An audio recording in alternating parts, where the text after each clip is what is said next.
ইসলামে বিশ্বাস অনুযায়ী জান্নাত মোট ৮টি, তবে এর ভিন্ন ভিন্ন স্তর বা নাম রয়েছে যা পবিত্র কোরআন ও হাদিসে বর্ণিত হয়েছে।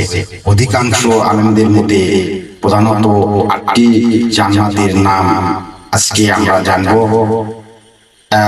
জান্নাতুল ফেরদাউস, জান্নাতুল আদন, জান্নাতুল মাওয়া, জান্নাতুল নাঈম, জান্নাতুল খুলুদ,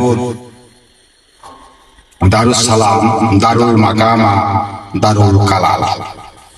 রোজাদারদের জন্য জান্নাতের একটি আলাদা দরজা আছে। যারা রোজাদার ব্যক্তি তারা শুধু এই দরজা দিয়ে প্রবেশ করবে।